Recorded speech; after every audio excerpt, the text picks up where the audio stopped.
Good morning, good morning, good morning. Welcome, everybody.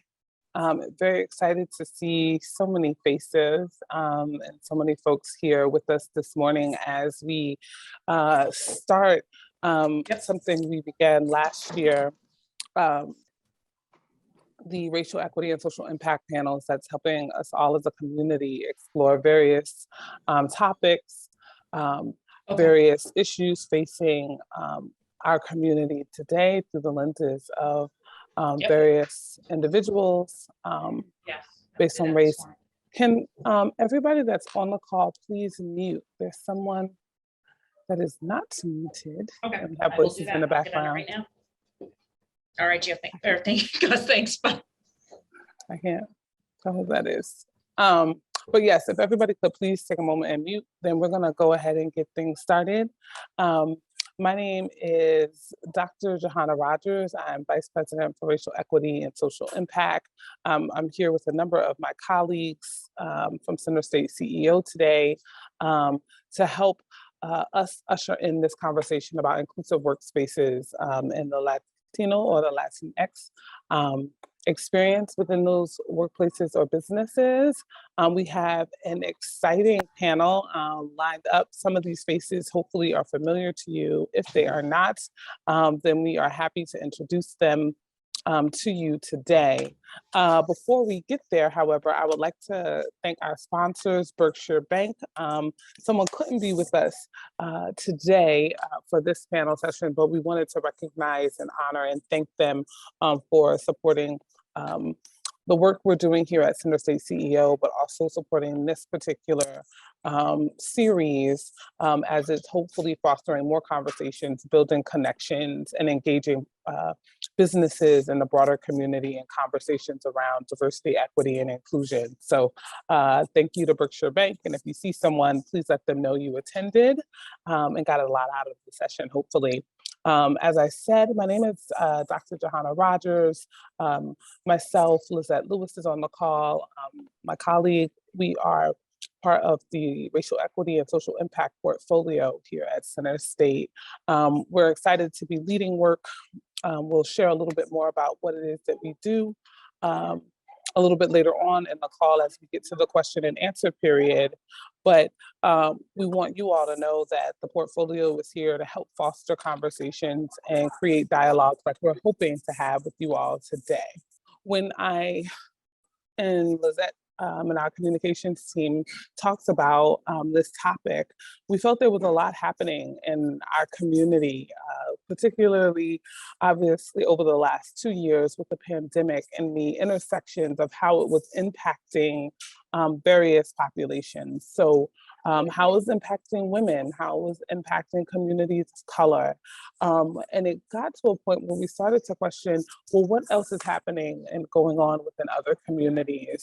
And as we continue to pay attention to the different conversations that were coming up over the last 2 years, there's been an explosive topic around the Latino community and how we identify individuals, how we're creating space for them to identify themselves. And various conversations were happening across the country around identity and how we identify members of the, what we once called Hispanic, but now are more so identified as the Latino. And now there's a lot of conversation around the Latinx community. So as we at Center State even look to honor and think about ways to be more inclusive of these groups, it's almost like we're having a conversation about who exactly are we talking about, right? In my experience, a lot of my work prior to arriving here in Syracuse was around the diaspora. And so I spent a lot of time in Spanish-speaking countries, lived in Spain, the Dominican Republic, Costa Rica for extended periods of time, help expose students to these communities. And once you really get connected and into and engulfed in the experience, you begin to understand, just like any other group, that there are broad categories and terms that we use to describe a people, right? But how you may ask someone to identify themselves may tell a completely different story.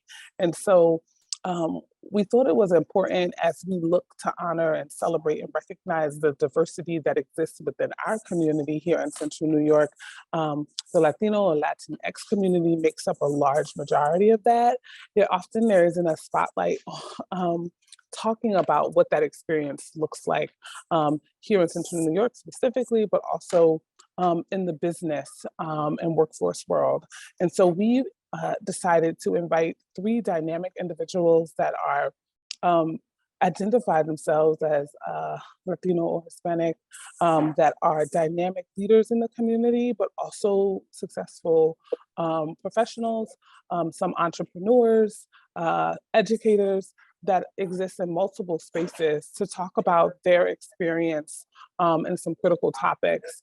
In addition to identity, we're talking about the experience within the workforce or job placement around discriminatory practices, or what the data is saying around advancement opportunities for Latino immigrants or individuals that identify as Latino that have been here for generations, how discrimination or practices have limited their opportunity.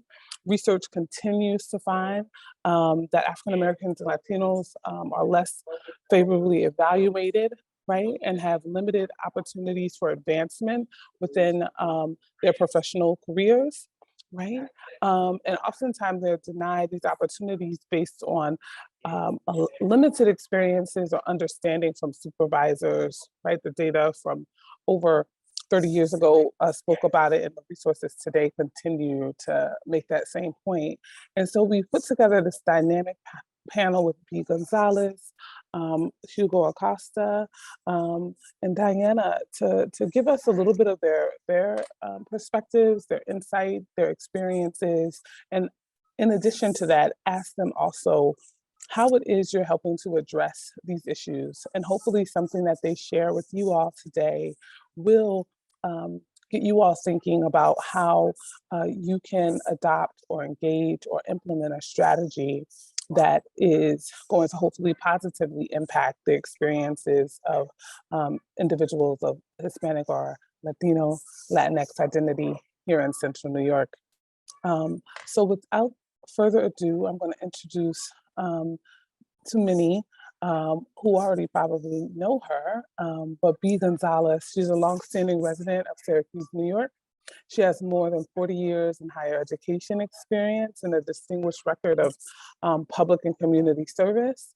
In 2014, she was appointed Special Assistant to the Chancellor at Syracuse University and the Vice President for Community Engagement shortly thereafter. I've gotten to know B in the time that I've been here, and she's one of the leaders that I definitely have come to respect and listen to. And so without further ado, we're going to kick off today's panel with B. Gonzalez, and we will follow it up with our subsequent speakers right after. Thank you, Dr. Rogers. Thank you, Joanna. Hello to my fellow panelists. It's good to see you, and hello to everyone else that's joined us today. It's funny that you talk about this, but I like to describe myself sometimes as a Syro-Rican, right? A Syracuse Puerto Rican. And why I started saying that I was a Syro-Rican, a Syracuse Puerto Rican, is that when I went to college at SUNY Binghamton, the downstate Puerto Ricans really didn't believe I was Puerto Rican because I wasn't from New York City, right? And so I had to kind of prove identity to what I thought was my own people. And I say that, that's not even where I was going to start, but you got me there, Joanna, right? I say that because identity politics is something that Latinos have to struggle with in a way that a lot of other people don't have to, right? Because I have a picture of my family there, right? If you could just, so this is a picture of a family reunion, pre-COVID, obviously. And what you see there is the rainbow of the family, that is the Gonzalez-Leonard family. And every one of these couples is biracial or multiracial, right? And so we grew up in this environment where our identity was never very simple. It was never very simple, the way people wanted it to be, which was black or white, right? Those were the two choices that we got most of the time. And the world is not like that anymore. And so Latinos confuse people in the workplace because we don't easily fall into categories. But now I've digressed already way off the line. What I wanted to say was that I spent my career demonstrating, and you can move, that's good. You've all seen the Klan, that's good. I spent my career demonstrating ability to, demonstrating my ability, right? Because ultimately, Latinos are usually, or Latinos can be, or people of color can be underestimated in their capacity and their abilities just because of how they look. And so I spent 44 years in higher ed trying to change minds and hearts and to overcome the burden of that weight of stereotypes and biases. Higher education for me was the perfect path because in higher education, one actually can see how your work helping people achieve their educational dreams breaks cycles, breaks cycle of poverty, breaks cycle of violence, breaks cycles of addiction. And so because I was the beneficiary of seeing my parents kind of grow and blossom as adult learners at University College way back in the 60s, those lessons stayed with me forever. And I took those lessons with me into my career and used those lessons to really help people overcome the barriers and obstacles that get put in front of us every day because we're poor, because we're brown, black, whatever the barrier that's keeping us from succeeding is. And so, you know, my parents demonstrated to me that you had to be a part of the solution. And they did things, you know, they were engaged in their community in the 60s. And my parents were founders of the Spanish Action League, which has now celebrated 50 years of serving the Latino community in Syracuse, New York, and in this region. And so those are the values that they drove into me, the values of equity and social justice, inclusion, access, key to all of that was opportunity, right? Creating the opportunity for people to be successful, creating the opportunity, the pathway, and opening that door. And so that's what I've been doing forever, it seems to me. And my life experience provided those tools, right? It started in 3rd grade with my teacher at Seymour School, Miss Betty Corbett. She taught me a poem, and the end of that poem, most of you know it already, so I'm not going to bore you with it, but basically that poem taught me if I took the road less traveled, it would make all the difference, right? And so those were the words that gave me the strength to continually be proud of who I was, continue to believe in myself, and work against a system that many times was working against me, right?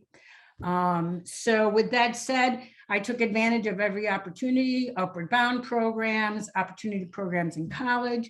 And at every turn, I used those opportunities to pay it forward and pay it back. So I guess I was blessed with many positive people in my life, and the ones that were negative, I stayed away from. But what I really did was I was determined at a very early age that I was not going to be a statistic, right? So these are all the motivators. These are all the motivators that kept me focused on overcoming the barriers that I was facing. And, you know, those key obstacles, we all know what they are. And now more than ever, I never, you know, microaggressions, I didn't know it was a microaggression when I was 12, right? I know that it's a microaggression now.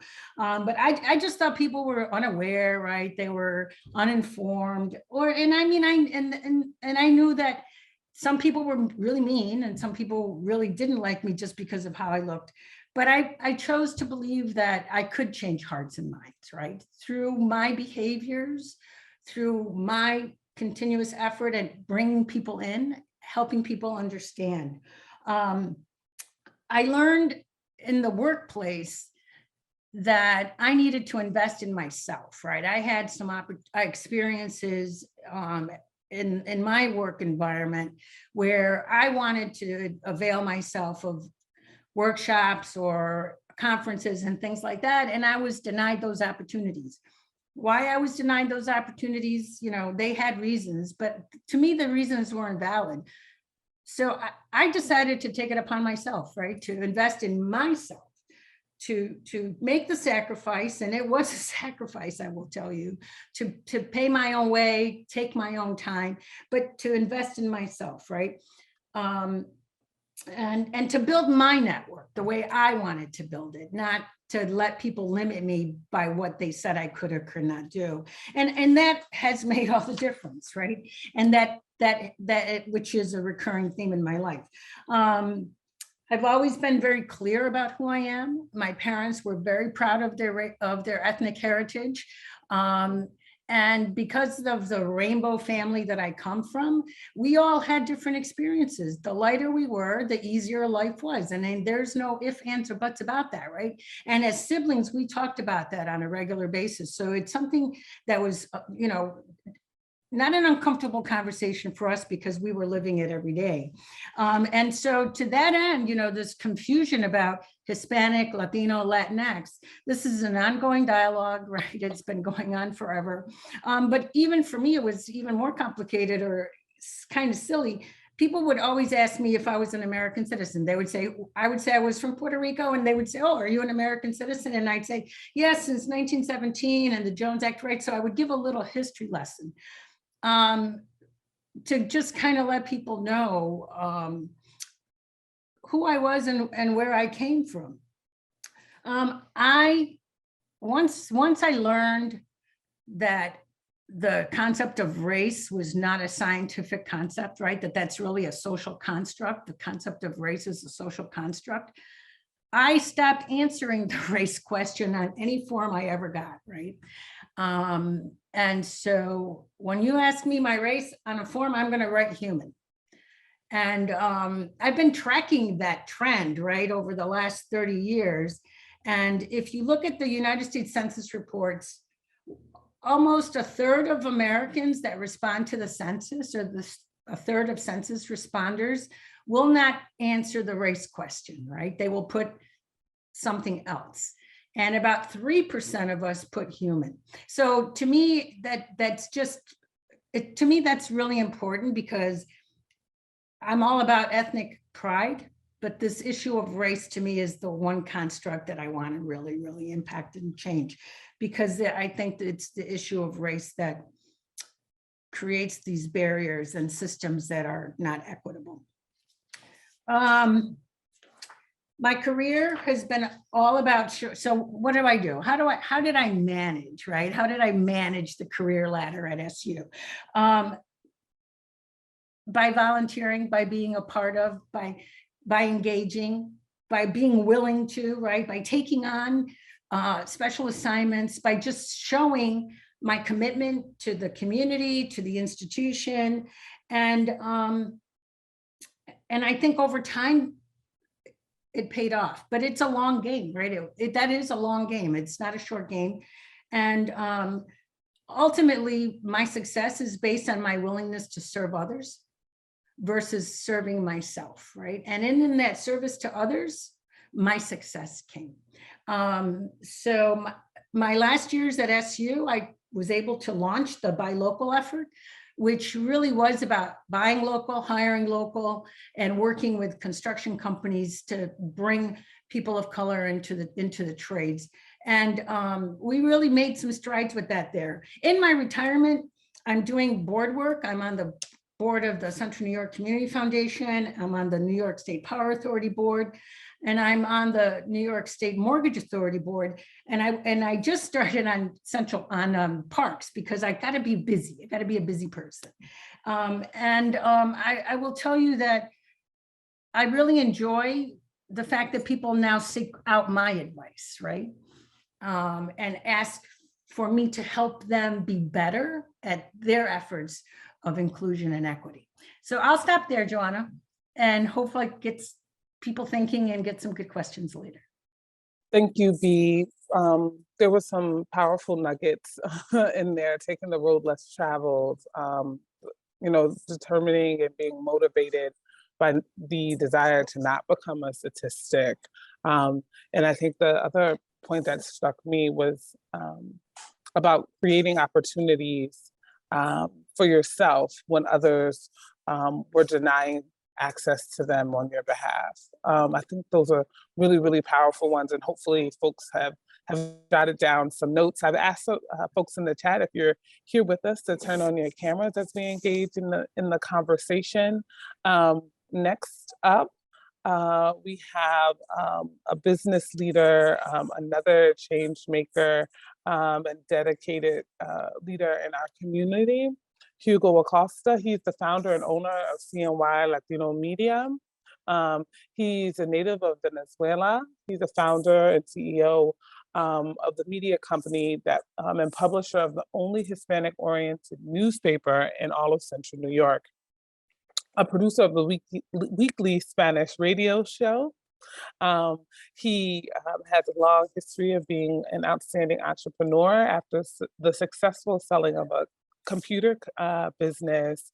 He started a bilingual newspaper in Syracuse that now spans readership from Albany to Rochester, Watertown, and Binghamton. Without further ado, I've had the pleasure of attending many events that Hugo has been a part of, and I look forward to his comments today. Hugo?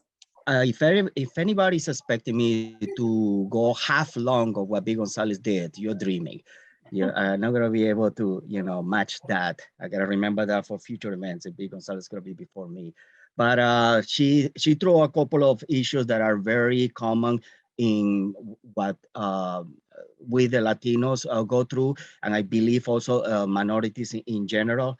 What I was going to present that I did in other similar online events in preparation to that is how my small organization had get involved into situations that has to do with inclusive workspaces and also the existence or non-existence of racial equity. And what I thought it was interesting that I brought up in other online events that I participated with the same subject, by the way, is that typically this type of inclusive workplaces or racial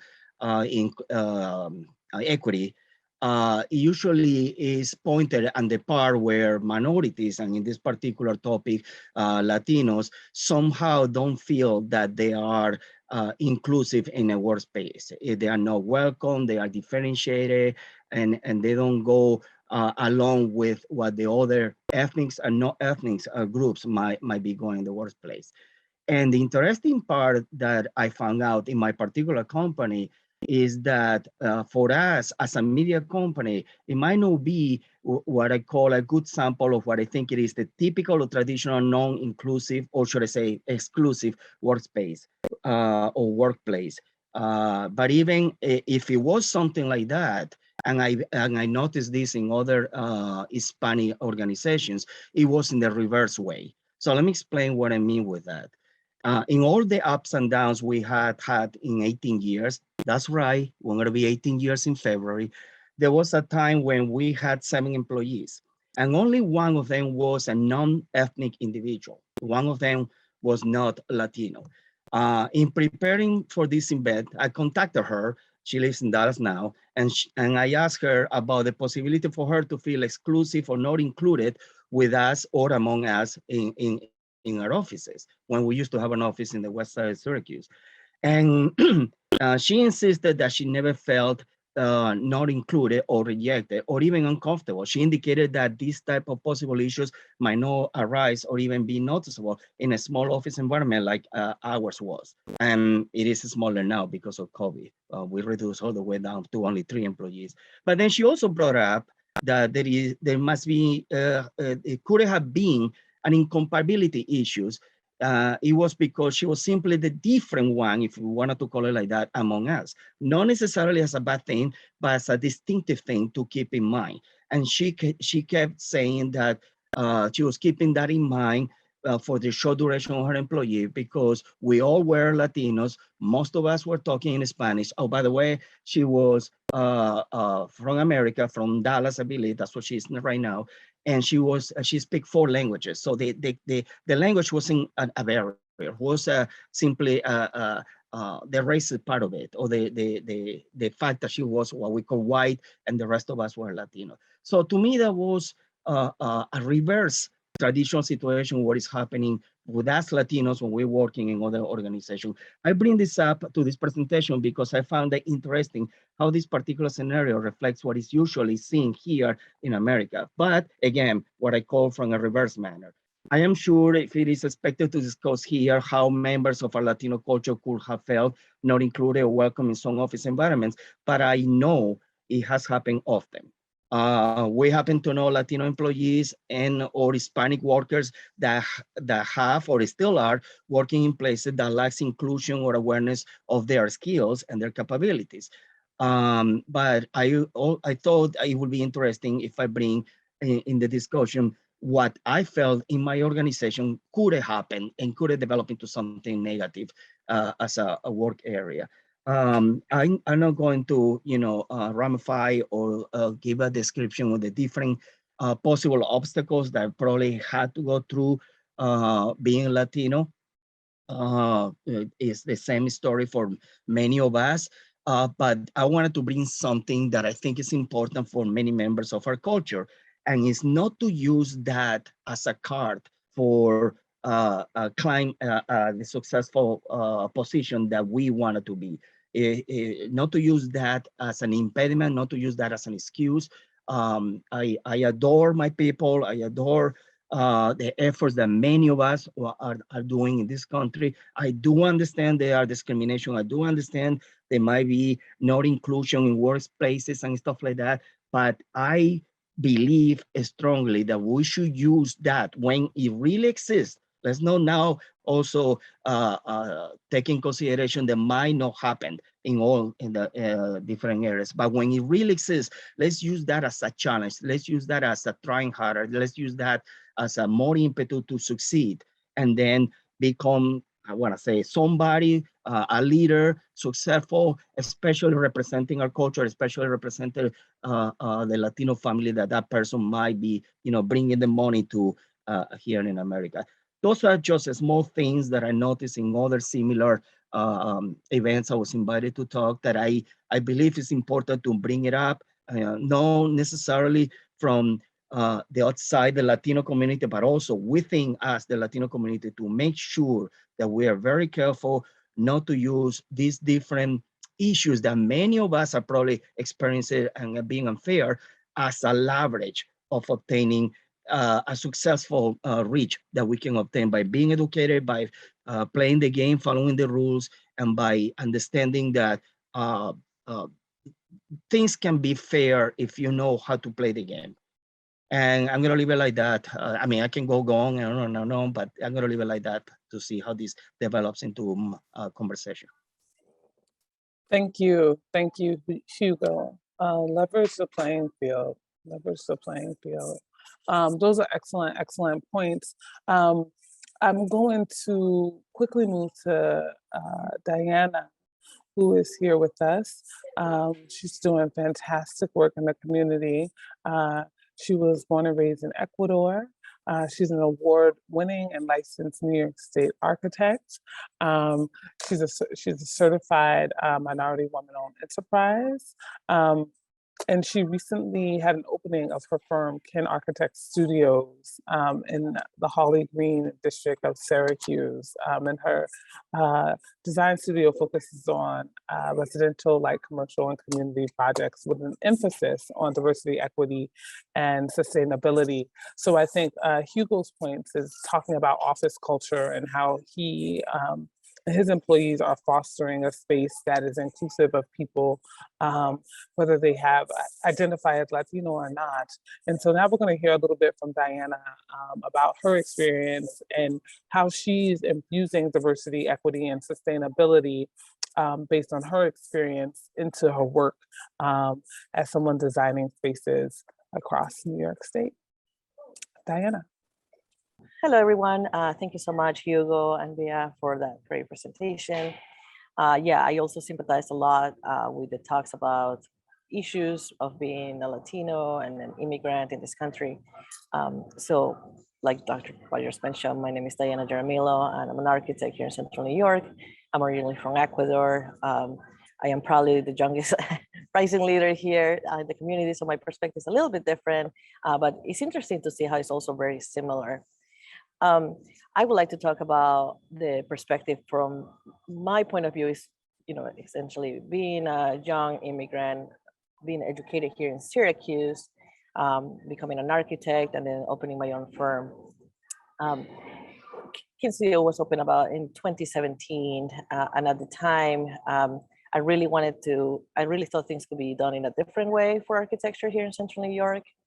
And I just really love this quote, we're the music makers and we're the dreamers of dreams. And I thought, well, this is a dream that I have, and I really want to make this happen.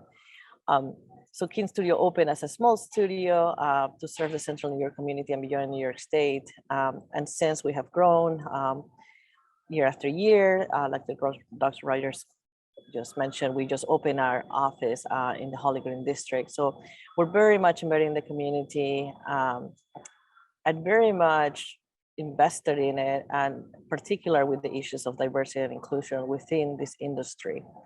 So you may ask, well, how can an architecture studio deal with issues of diversity and inclusion here in Central New York? And there's just so many different layers, from the people that are your clients, the people that work with us, the people that we serve. And I'm just very mindful in every way for the people that I work for or the people that I collaborate with, to try to make a very inclusive environment where oftentimes people might feel left out in this industry. For many very different reasons. It's a male-dominated industry. It's an industry scene that oftentimes you need to be of a certain economic strata to afford an architect. And I'm really trying to break those barriers down and just show that that is not truly the case. So many times I've encountered situations where I walk into a building and I'm meeting a client for the first time, or a realtor, and they immediately think that I'm the client and the guy must be the architect. They ask me, where's your architect? Well, I'm like, I'm the architect. So I'm sure everyone has had those countless experiences where they confuse you with somebody else because they've never seen somebody like you representing that. So just from the point of existing and being, representation totally matters. We have our MWB certification, and we're one of the few architecture studios in the area that has both the minority component and the women component. And I really wish there were more. I really wish there were more architecture studios in the area similarly to us, so we can share and collaborate, honestly. So I truly believe that architecture should be more inclusive and sustainable and diverse. There's so many different ways that this could happen, and it could just help the community as a whole. So this is the realm that I live in and I work on. This is what I have access to, and this is where I want to open the doors to the rest of the community. I think, having worked in the industry for so many years and now starting my own thing and being able to open doors to somebody else, there's a lot of challenges that come with that, but there's also a lot of rewards that come with that as well. Because it's all about building relationships and connections. So oftentimes when you're looked upon, say, well, can you really do this? So you do really have to prove yourself, sometimes even more than the rest. But once you've crossed that bridge, once you've demonstrated your value, then that's when the relationship becomes so strong. And then those people start becoming your biggest advocates as well. So in my particular case, some of the ways that we've been trying to become more inclusive, it's really catering to our clients. We have a very diverse population of clients that we serve, and also focusing on niche smaller projects is very helpful. And essentially meeting people where they are with their smallest projects. Oftentimes, so many clients say, well, I can't find an architect that will work with me because my project is so small, or everybody's so busy. So giving them opportunities and realizing that you're also helping them their dreams while fulfilling your dream, it's really powerful as well.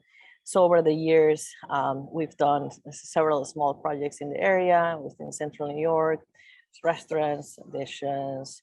This is actually our studio that we built, renovated, and you know, the list goes on with the projects. So it's definitely challenging, but it's also very rewarding at the same time. So I guess my ask for everyone is to, wherever you're at in your career, in your industry, you can always lead from where you're at. So in my perspective, I'm trying to make architecture more inclusive here in New York. So I'll Thank leave it you. at that. Thank you, welcome. Diana, for that. We're going to open it up for questions and answers. If folks want to, after I ask just a couple of questions, want to come off mute, or if you feel comfortable putting questions for the panel in the chat, we welcome your engagement in that way. Diana, B, Hugo, in each of your presentations, I think I saw a theme of identifying a space where you can, as B said, take the road less traveled, or start from where you are. Whether it's Hugo, the development of a newspaper that is purely focused on the Latino experience in the space that didn't exist before.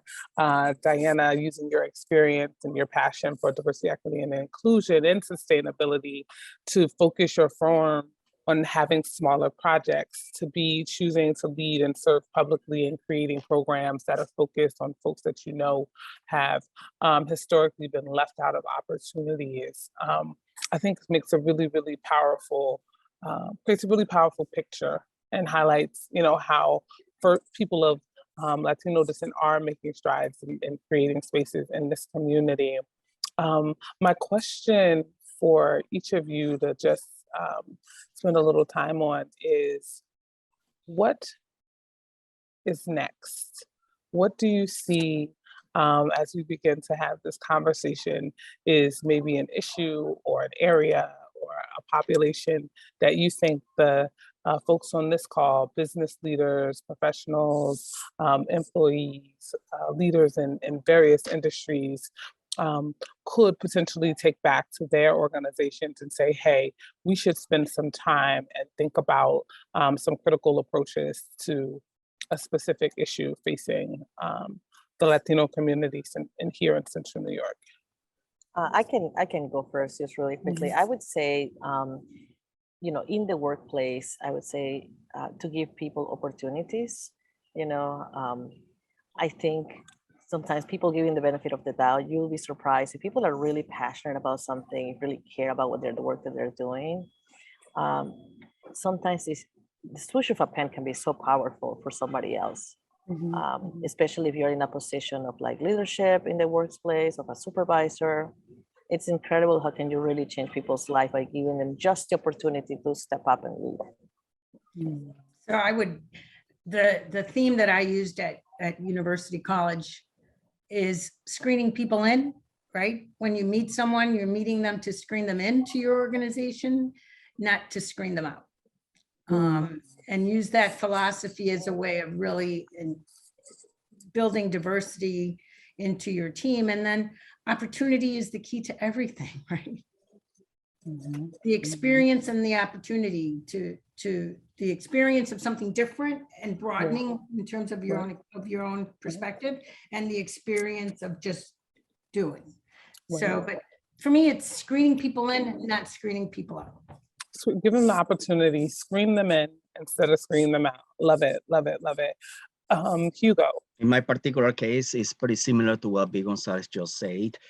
Keep in mind, my industry is the media. So in this particular industry, you're not just very flexible to start screening in, selecting, choosing, yes, yes, no, no, and things like that. Especially in the experience that we have had with interns, where we have had interns that even though it will be recommended, not necessarily to be Latino, but at least to speak the language, because almost all our Hispanic media outlets use Spanish and English. But then we have had, for example, interns that they are from Asia. We have a great intern that was making an analysis about the newspaper industry. She speaks 6 languages. including Spanish. And with that aspect about checking in and letting in or getting it out or things like that, she was a keeper from the get-go, from the very beginning that we met her. She was very helpful. She was able also to understand the things that we as Latinos were going through, considering that she was from South Korea, I believe.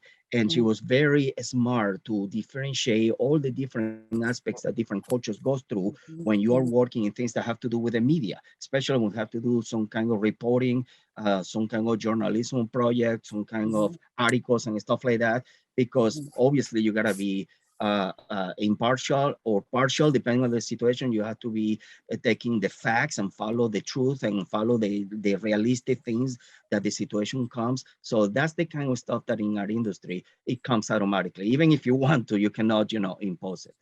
Yeah, yeah. As I'm sitting here listening to you all, I'm thinking about the diversity even within this 4-screen situation, let alone the larger attendees. We got about 37 folks here on the call this morning. But each of you represent a different space. Diana, you were born in Ecuador, Hugo, Venezuela, B, a Syracuse Rican, right? And I think as we opened up, we talked about in the work that you're doing or in this conversation around the Latinx or the Latino community, that there's diversity within it, and that everyone, B, you put up the picture of your family, right? And there's an immediate recognition that there's a broad spectrum of what it means to be Latino and what that may look like for folks. And so before we open it up for more questions, I was just curious if there's anything based on your experiences and your ethnic identity, if there was something you would want to share. If you're talking, if I understood your question, you're talking about our descendancy, the country that we're from. Yeah. Well, in my particular case, it's interesting because Venezuela, as many of you probably know, is being kind of in the position to be anti-American. And when I meant that, is the way that the media is presented. I remember I'm the media too, and I'm from Venezuela, but because of the presidents that we had in the past, it has developed this issue about being anti-American, which was in a kind of, I don't want to say difficult, but challenging way for me to have political conversation among not only members of my culture, but also members of the no-ethnic groups, that kind of friction with the situation, political situation that Venezuela is going through. I also use that as a leverage of illustrating issues that have to do about valuing democracy, about valuing, the political system that we have here in America with respect to what has happened in Venezuela, with the mess that has happened with, we call it Tocayo, Hugo Acosta. Tocayo means the person with the same name that you have. And I use it as a leverage to indicate we gotta value what we are going through here in America. We gotta value the system that we are under, the government. Despite of all the different issues that we might have among political parties and things like that, trust me when I say you gotta value what we are living in here, because in Venezuela, where I am from, where my family used to be, we all migrating over here. It's a mess right now, and this is the kind of stuff I wish I could have the right words and the right illustrations to portray it as a value what we have here in America. Yeah, I think for myself, so I immigrated to this country in 1998, and that was right at the economic collapse in Ecuador and probably a lot of South America at the same time.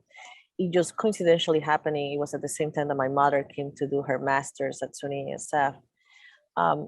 But in my case, I feel that what I brought from me when I came here, I was about 14 years old. I didn't speak any English. I was an immigrant. My mother was a full-time student.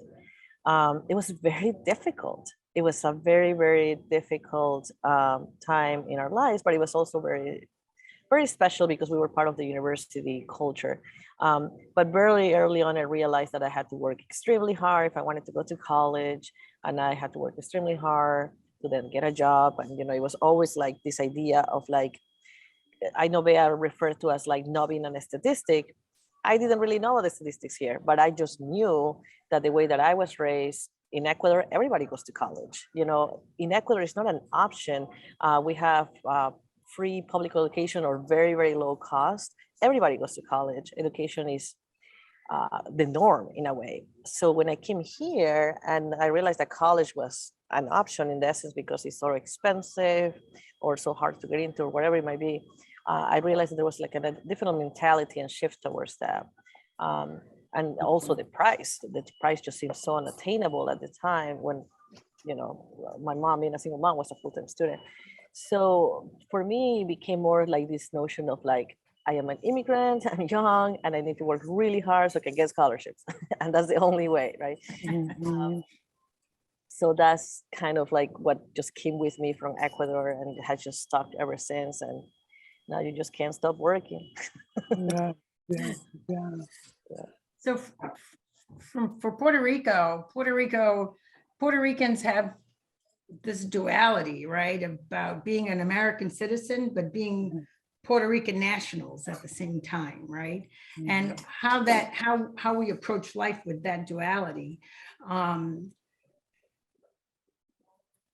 We're also a country that really reflects the diaspora in a way, right? We're the gateway to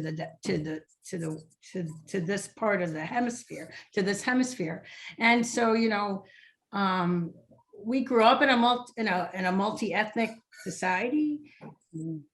So I think we come already with some skills built in, right? And how to navigate across race, etc. Not that it's perfect, but I think it comes. To me, the political situation in Puerto Rico is probably the most defining thing right now, right?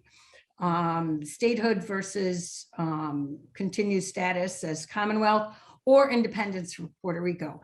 That conversation dominates everyone and everything in Puerto Rico, right? So, and it's ongoing, and it's really kind of sad because, you know, Puerto Ricans look at Hawaii as an example of statehood would mean that we would lose our ethnic identity as Puerto Ricans, as has happened in Hawaii, as an example. Or Puerto Rico would be the poorest state in the nation, or Puerto Rico would bring in more Democrats. I mean, there's all these reasons why that are, you know, part of the discussion of Puerto Rico status. To me, I read Maldonado Dennis's book in college, and there was a quote in that book about the congressional record, which basically says something like this: Puerto Ricans will never be a part of the United States because it's a mongrel race, right? Like those words have stuck with me for 40 years, right? Or more, as kind of a defining line as to the relationship of the United States to Puerto Rico. And so that's the struggle, right? That's the struggle that we bring to the table. I asked that question because, as I said when we started, it's interesting as we look to go and celebrate diversity, equity, and inclusion. We often try to find ways to group everybody in a specific identity or grouping or racial structure, so that it becomes easy to feel like we got everybody included. But one of the things when it comes to celebrating Latino, Hispanic, or Latinx culture, as the movement is growing around that term, at least in the United States, it's becoming more and more important to be able to talk about the ethnic identities, where people from, and understand the term as an umbrella, right? And I think just having the three of you and your voices here representing that the group, right, or the culture of people that speak Spanish is also equally important to recognize that, you know, what being potentially a Venezuelan American or a Syracuse Rican or an immigrant from Ecuador, what that might mean and how it might have shaped your experiences in the past or even in the present in different ways, and how you bring those conversations or you bring those thoughts to spaces that could help us all think about various topics, whether it's our own governance structure or the relationship between the mainland and islands in our country, or just access to education in a very, very different way that hopefully adds perspective to the room. So thank you for that. I am going to open the chat as well as open up the session to questions from attendees. I know you've been listening, and I've seen some of the emojis and things like that going up. And so I'm gonna open it up if you want to raise your hands or open the chat for questions. And we have one from Ron. He says, what more should I be doing? Well, I've tried to build an inclusive organization, you know, I just want to know what more should I be doing? Where have my efforts not been sufficient? I think most of the panelists know what my activities have centered on, and but I seriously ask, what else? Have I missed something? Is there something, you know, that could be done better? Hugo, I see your Yeah. hand up. Did you want to take that? Yep. I know Ron long time ago, what, 300-400 years, and I don't know why he's asking that question, because his organization is one of the most diverse organizations that I know here in Syracuse. At the beginning, I saw it that there was a lot of inclusion with my culture, with Latinos and Latinas that are working there. But then I noticed there is also an increase of African Americans members of their staff. And I believe now the new director, I hope I'm not going to get this wrong, is Native American descendancy. So Ron, if you're doing something, you're doing the right thing. I don't know if it is the image that the people get when they go to your different branches and see the different colors and the different diversities that you have in there. I don't know if it is in the material, the promotional material that you guys have, the website maybe. I'm not sure, but if your question is referring to what can you do to be even more diverse, I guess, you know, whatever it is that you were doing, double it or triple it, and you're probably going to get a double or triple the amount of diversity existence that you already have. So Ron, I think that you should be proud of the fact that you are a springboard for people, right? Like you bring you screen people in through your organization. They then gain experience and professional development, and then they move on to bigger and better things, right, within your organization or beyond. So I would take that as a positive. I know that retention is key, is a key issue for businesses. But what you do is that you're really a springboard for people. You're a gateway for people because you give people that first opportunity. So you should be very proud of that. In terms of what more you should be doing without knowing exactly what it is, I mean, do you have required diversity, equity, inclusion workshops? You know, not knowing your specifics, I can just know what I've observed of your organization, and you're one of those organizations that's a first step for people, right? And you start people on a career ladder, and you should be very proud of that. Thank you. I do feel proud of what we've achieved. And really, I was asking this: is there like a gap? Is there something we've missed? you know, is there something you want to get from us but haven't been able to? So that's the background to my question. Great, great question, Ron. And answers. I think we have another question. I think that would add some layers to this from Carrie. How do you all deal with the status quo that doesn't reflect diversity when stakeholders don't see any problems? And I think that's a really, really great question, right? Hopefully in this time and in this climate, you know, with the number of folks that are on the call this morning, it's an indication that people are seeing some form of a problem. But Diana, maybe you want to start, you know, how do you deal with folks that don't see the lack of inclusion or diversity as an issue? Yeah, sure. So I think there's a few different things. It comes down to education, there's some ignorance, and then I think also people are just thinking like we should just get over it, right? People are like, oh, let's just get over it. It's like COVID is not real, diversity is not real.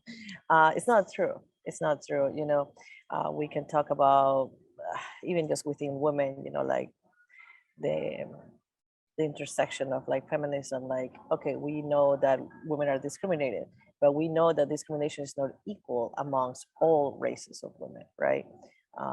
The difference between an African-American woman, this Latino versus white, people in the LGBT community and disability. I mean, there's just so many different layers, right? So I think when I'm either approached or encountered by people that are essentially what I call colorblind, right? Like they think that that's just a non-issue and that we shouldn't talk about and discuss it. I think that is also that time where you do have to work extra hard to basically show your value in whatever industry you are, you know, whether if it's in the workplace or whether if it's you're trying to build relationships in the community. It doesn't matter what the realm is.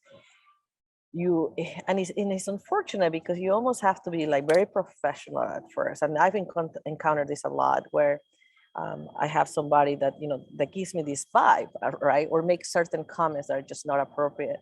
So I just right away, I put my super professional hat, which is not within my nature, right? I'm a Hispanic person. We're very warm culture, very friendly. Right away, we want to become best friends. But when things like this happens, you have to put, like, I immediately put this barrier up, like, okay, we're not going to be BFFs now. And I just put my professional hat and it's all strictly business. But I think after, again, you get over this bump in the road or this initial introduction, this first impression of showing your value, they realize, okay, this is somebody that I would like to get to know better and have a connection with and build a relationship. Then those barriers come down and now we can still have some meaningful discussions. So, you know, because at the end of the day, people might not mean badly. They just don't know, you know, and there's a lot of education that needs to be done. And they might even come out and say, you know, apologize. Like, I'm sorry, I didn't realize I was doing that, right? So it's just kind of have to stick to it. I would like to echo Diana with some experiences that my editor-in-chief, also my girlfriend, Marisol Hernandez, has had in some programs that she is running with Syracuse University, the YMCA, and other organizations where she's training Latinas, female Latinos, more specifically, to be entrepreneurs, to run their own businesses and stuff like that. And she has developed some, and I'm trying to be tactical here, questions that has to do with sort of discriminations and problems that might happen in the process of doing applications, doing human resources things and stuff like that. And one of the things that I experience in my own culture is, number one, to find out those are legitimate. Okay, this is something that I mentioned at the beginning of of my introduction, that we have to be very careful when we're using the discrimination card or the being Latino card. Is not a realistic thing. It's not an existing thing. This has sparked some sensitive negative remarks in past presentations, but I have seen them. I've seen members of my community that are using that very often and very not substantiated when there is no a real reason to use it. So after that, depending on the frequency and depending on the amount of development that could be happening in that particular business or organization, my suggestion will be try to document everything. Try to keep track of what's going on. There are some things in life that you have to choose your battles. Is it worth it to complain? Is it worth it to one more time make a point about this? What it is that I want in my life? What is my goal in this organization? What it is that I want to obtain? I'm not trying to suggest swallow any negative things that are coming to you in order to obtain your goal. There's going to be some kind of level of importance where you got to say, this is enough. I can't take it anymore from this boss, from this customer, from this client. And then, again, like I said before, know how to play the game following the rules. You use the right approach in order to alleviate or eliminate that, or maybe to change the way that you are reaching to that goal. Maybe this is not the organization that's supposed to be working. Maybe this is not the client that's supposed to be getting my businesses. If you can change it without changing the goal of your life, then that should be my suggestion. So I just want to say, use the resources that are available to you. The resources that Dr. Rogers or Joanna's unit provides to businesses and members of Center State, right? To really bring the conversation so that you're not the only champion of the idea, that you bring others to be your ally and help you move the agenda along in an organization. Diana said it, Hugo said it, by our position forces us into roles of educators, right? And if you don't want to take on that role, then maybe you don't want to be in that organization, because that's just comes with the territory. Thank you very much. Those are really insightful answers. And actually, can I just add to that, Bea? Like, so even if you're not in an organization, right, like a bigger organization, like I'm thinking like me and my small business, right? Like I'm the boss, right? There's nobody above me. So then these situations happen is with clients or contractors, right? Consultants and things like that. So then it becomes a matter of a business decision, right? If it gets to the point that it's so bad that you've tried to educate, you've tried to build a connection, you've tried to build that gap, and it's just not happening, then maybe it's time to break that connection, and maybe you choose not to work with those people, and maybe they can find another architect, right? So it's unfortunate, if it gets to that point. That's thinking from like the perspective of a small business owner, can you choose to work with the people that you want to work with, right? That your values align, your mission align, right? And that's why that's right up on my website. And I know like in bigger institutions and corporations, it's different. Now they're talking about supervisors and bosses and human resources and things like that. But I think it just applies to every level, like you said. If you don't like it and you've tried and it's not happening, then it's time to part ways, whether it's your client, the contractor, or the company that you work for. The thing that I just wanted to point out in each of the responses to your question, Carrie, is that the burden of perceptions and behaviors of who people are then placed on the folks experiencing something potentially negative, and whether it's, do you have to cut the client off, or you have to play the game, as Hugo and stated, or find additional resources to support you. I think it speaks to this notion of burden, right? That this community may be facing, and that added stress of having to find alternative solutions, because ultimately all of this comes down to the economic impact, right? Of the women, if we take Diana's point, or men of Latino or Latin descent that may be in our workplaces experiencing some of these things, that speaks back to statistically how we open this conversation, right? When we think about why advancement is such a challenge, is that connected to what Bea is saying about opportunities, or how she had to personally invest in the opportunities to get her to where she is, right? That is added cost and added burden, regardless of how well someone's able to manage it or not, that we as a community could be thinking about, right? And I think our three panelists are great examples of individuals that have persevered, had strong motivational factors that influence them to keep pushing back against some of these matters and create a space for themselves.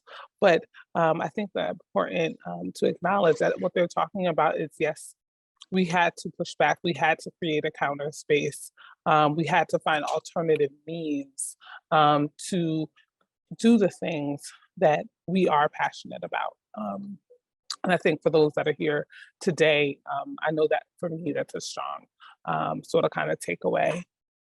Any other thoughts, reactions? Johanna, hey, it's Kevin. Yep. First of all, thank you to this panel. You all are all fantastic. And I mean, the way you have all worked to kind of shape and build this community, whether it's through architecture and placemaking or media or leadership at large institutions and in government, we're incredibly fortunate to have all of you. And I say, when I am saying shaping this community, certainly the Latino community here, but the broader Central New York and Syracuse community. As kind of a follow-on to that last question, I often say that we don't have a future if we are not welcoming and bringing more people in from all backgrounds. Do you consider Syracuse a community that is in fact welcoming to Latinos? And are there communities that you would hold up as sort of model examples? These are places that are doing it right. And are there things that we can bring into our community, which would ultimately filter into our workplaces, that we could learn, that we could do? I know there's a lot in there, but I already see the ideas running through Bee's head. So I would just speak again from my personal perspective. Since I've been here in 1998, I do think that Syracuse is very welcoming. You know, Syracuse is known as a welcoming city for immigrants. There's lots of programs, you know, all of those sorts of things. And, you know, and I do have to say that throughout my career and even within my business, I have felt very little discrimination, you know, and I have had a lot of people along the way to support me. I've had a lot of allies. I think at the end of the day, the most important thing is to be kind. I tell that to my daughter every day she goes to school. The most important thing is to be kind, not to be smart, but it's to be kind. And also, like we talked about earlier, about opportunities. And there have been a lot of people that have opened doors for me along the way. So in that sense, I do think that Syracuse has been welcoming and has had a lot of potential, and I'm really happy to be part of this community. Yeah. A newspaper covers between Rochester and Albany, Watertown and Binghamton, and we've been in all those 4 cities, obviously including Syracuse and all the different towns that where we drop a publication. And I believe strongly that Syracuse is very welcoming for Latinos. In fact, we just met 3 weeks ago, a full family from Rochester that are moving to Syracuse. I'm not going to trash any city. I'm not going to compare it to any other cities with comparison to Syracuse, but there are several welcoming factors in Syracuse that I have been asking, and just for statistical purposes, especially with the coldness that we have in here, why Latinos are coming to Syracuse, why Latinos are growing and so faster, proportionally even better than New York City, proportionally, no amount. And the number one issue for them, other than house affordability and crime, is the good experiences that they had here with the festivals, when they come to games, when they go to downtown amenities and stuff like that. And this is something that to me is surprising, especially from Rochester, which is much larger than Syracuse. And with respect to Latino population, I believe Rochester is the second city in the state with most Latinos. So it's something that sounds welcoming and sounds attractive for our culture here in Syracuse. I would say that Syracuse, for some, is very welcoming, and for others, it's much more difficult, right? Depending on what organization you're working with and what profession you're in. And so I've seen many Latino faculty staff flow in and out of Syracuse University because they couldn't find place here, right? So, and I'm just going to focus on what I know and what I experienced at Syracuse University. So I think that as we think about diversifying our organizations, that we have to also think about the community we're inviting them to and helping them make connections within the community, right?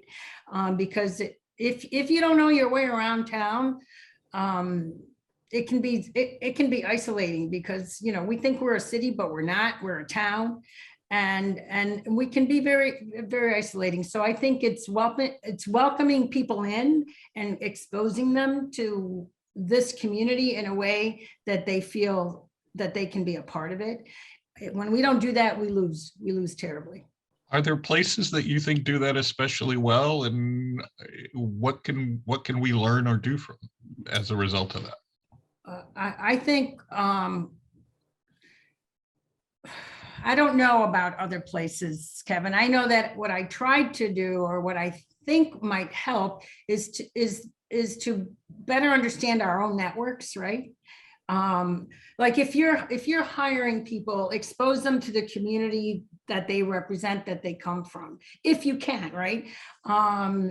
But we don't know each other's communities that well, because we tend to be somewhat segregated community, or not many of us cross boundaries, right, into other communities, into other sectors.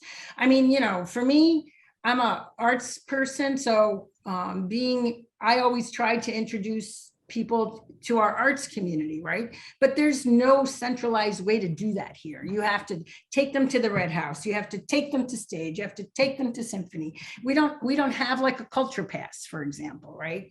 La Casita does a great job. Pardon me? La Casita, they have so many activities there. Right, La Casita is one place, but it's about the broader community, right? It's the lack of connection across all of these resources. To me, I find interesting. I mean, I find it sad that in this community, we still struggle getting Latino audiences into the entertainment venues, right? Unless it's Latino specific entertainment. Right, and especially now in these times, you know, going public is not for everybody right now. So it makes it really hard at this time. Yeah. Kevin, if you're looking for somebody to mention a city, I can very calmly mention Ithaca. I always found Ithaca to be a different world. It's like the attraction of Latinos, mostly from South America, by the way, is very big over there. I'm from Venezuela, and I only know 2 Venezuelan people here in Syracuse, and I know about a dozen in Ithaca. So it's a little bit more diversity in that aspect. What is it that Ithaca is doing better or different in comparison to Syracuse? I wouldn't know. It's a college town, which is, I guess, pretty close to the birth of Syracuse too. I don't know if it has anything to do with location, anything to do with it being close to a lake, anything to do with a kind of eclectic style that they have, a kind of modern style. I mean, we were talking at the beginning of this event about the word Latinx. You should see how often that is mentioned down there with respect to identification in our culture and stuff like that. But Kevin, if you want somebody to say a city, I'm going to say Ithaca. Okay, so you brought up Latinx, and Johanna's going to mute me in a second. Latinx, in yes or no? I think to expand on Kevin's question, there's a large debate about if that is the term that we are moving towards using here in the United States. The X outside of the US doesn't sound the same or represent the same phonetic sound. And so folks outside of the US are kind of looking at us a little strangely. But there is a lot of conversation, and it's also a generational conversation about if Latinx is the term to be used. But I'll let our panelists say more about that. That is probably the famous question, Latino or Hispanic, and now Latinx. In our newspaper, we had submissions of 3 different articles and 1 study done about terminology. And my conclusion is it all depends on who you're asking. You know, if you ask an academic person like B. Gonzalez, you're gonna get a different answer that might probably have to do with the descendancy, with the countries that you're from, and there's other people that has to do with the language. And the dialect or the language that they're talking. There is a lot of controversy, or a lot of, I don't want to say controversy, but a lot of discussion that Brazil is not really Latino, it's more Hispanic, or Portuguese, and Spain are not Latino, but they are Hispanic and things like that. They are studies that many universities have done where depending on the area in the South, not only you have Hispanic more used than Latino that we use here in the North, but also they have Chicanos, I hope I'm gonna get this right, which are the Mexicans that are living in America down there.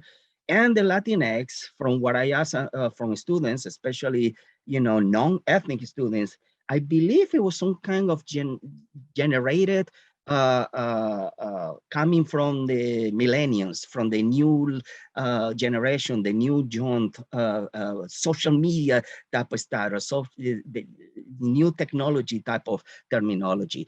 And to me, putting an X where it could be an O or an A is a way to play it safe and not to, you know, be careful what kind of gender to use, Latino, Latina, or Latinx. And again, this is my opinion. You're gonna get different answers from different people. I think from my perspective, again, being the youngest member here in the panel, and again, everybody will have a different answer. I've always considered myself Hispanic. And then when this term came about, I'm like, okay, am I going to use it? So then I did some research, and it had a lot to do more like with being like gender neutral, right? That's kind of when the research that I did, it had to do that you didn't want to be Latino, Latina, what if you were twin? So then I decided, okay, I'm going to get with the time, so I'm going to use it. So I've since decided that, yes, I'm going to call myself also Latinx. Not thinking that it's too much of a big deal. So, but I know lots of people see it in a different way. And I agree with Johanna that outside of the US, like all my friends in Ecuador were like, we don't even know what that is. Like, why are you calling yourself that? So it is a very much an American US way to address Latinos and Latinas in the US. But I live here, so here we go. It's okay. I think it's been said, right? I mean, the term is, there's an internal fight around the gender issues related and the sexual orientation issues associated with that term. And we'll just have to see where it all lands, right? For those that are still on, if you would open up your chat, and if there is a word or phrase that is resonating with you right now in response to what you've heard thus far, I'm gonna ask everybody to put first thing maybe that comes to mind, or just a thought that you might be considering in relation to the panel today. I'd love to really quickly say something.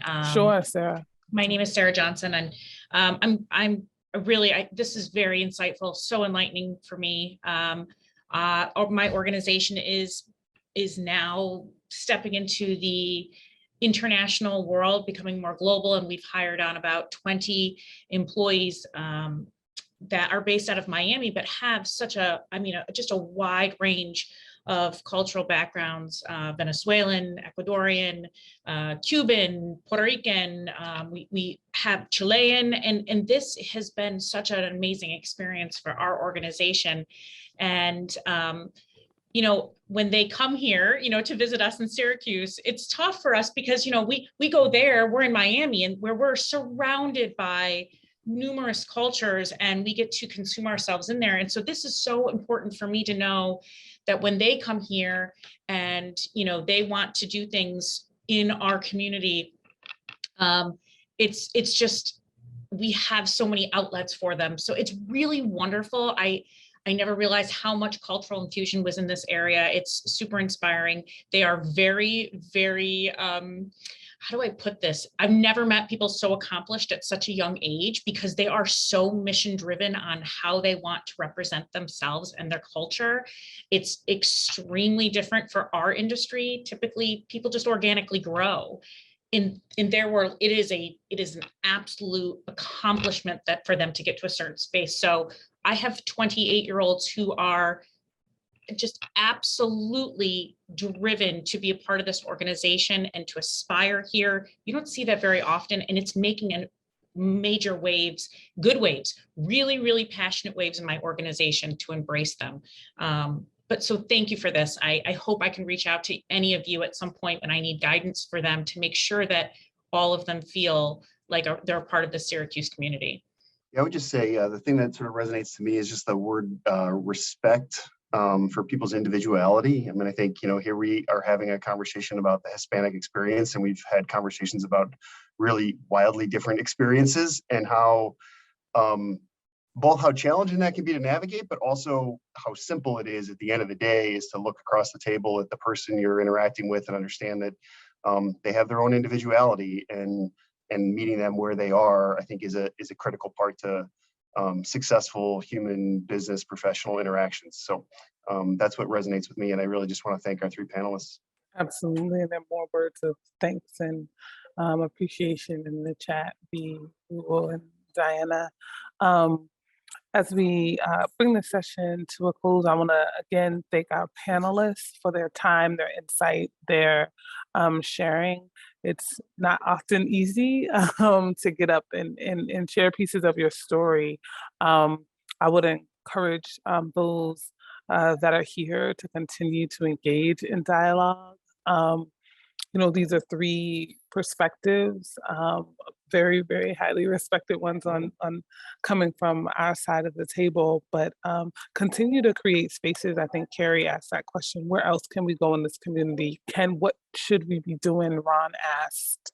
And I think we can find more ways to build spaces, build opportunities to engage, as Sarah pointed out, the young people and the diverse minds that are coming into this community. I have a funny feeling that we're just at the start of something, and we're only going to expand.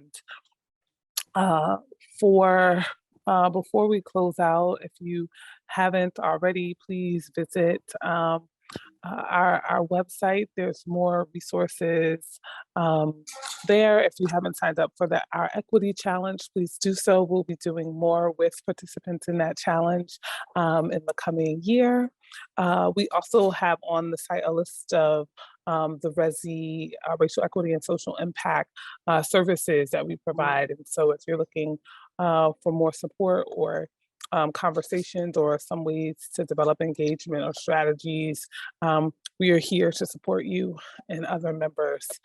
So thank you for joining us today, and thank our panelists, as well as thanking our sponsors, Berkshire Bank. We look forward to hopefully seeing many of you back here in February for our conversation around diversity and marketing and communications with three experts that are making great strides in that area. Thanks, everybody.